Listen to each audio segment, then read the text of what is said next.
অনেক দিন থেকে আমার একটা পাহাড় কেনার শখ, কিন্তু পাহাড় কে বিক্রি করে তা জানি না। যদি তার দেখা পেতাম, দামের জন্য আটকাতো না। আমার নিজস্ব একটা নদী আছে, সেটা দিয়ে দিতাম পাহাড়টার বদলে। কে না জানে পাহাড়ের চেয়ে নদীর দামই বেশি। পাহাড় স্থানু, নদী বহমান, তবু আমি নদীর বদলে পাহাড়টাই কিনতাম, কারণ আমি ঠকতে চাই। নদীটাও অবশ্য কিনেছিলাম একটা দ্বীপের বদলে। ছেলেবেলায় আমার বেশ ছোটখাটো ছিমছাম একটা দ্বীপ ছিল, সেখানে অসংখ্য প্রজাপতি।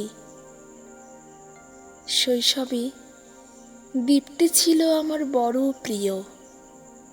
আমার যৌবনে দ্বীপটি আমার কাছে মাপই ছোট লাগলো।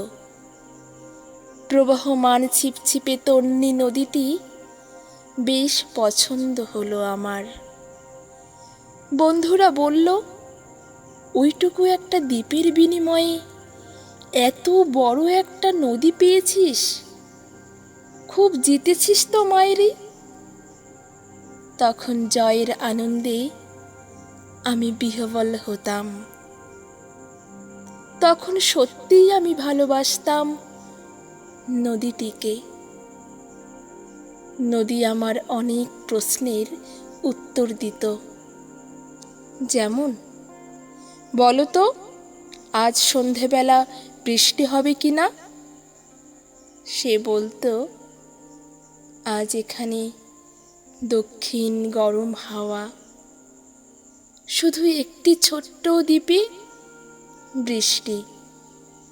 সে কি প্রবল বৃষ্টি, যেন একটা উৎসব। আমি সেই দ্বীপে আর যেতে পারি না।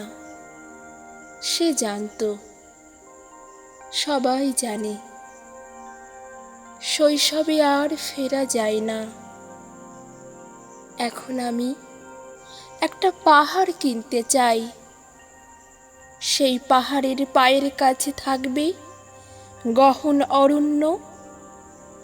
আমি সেই অরণ্য পার হয়ে যাব। তারপর শুধু রুক্ষ কঠিন পাহাড়, একেবারে চূড়ায়, মাথার খুব কাছে আকাশ, নিচে বিপুলা পৃথিবী, চরাচরে তীব্র নির্জনতা। আমার কণ্ঠস্বর সেখানে কেউ শুনতে পাবে না। আমি ঈশ্বর মানি না, তিনি আমার মাথার কাছে ঝুঁকে দাঁড়াবেন না। আমি শুধু 10 দিককে উদ্দেশ্য করে বলবো, প্রত্যেক মানুষই অহংকারী। এখানে আমি একা। এখানে আমার কোনো অহংকার নেই। এখানে জয়ী হবার বদলে ক্ষমা চাইতে ভালো লাগে। হে 10 দিক, আমি কোনো দোষ করিনি,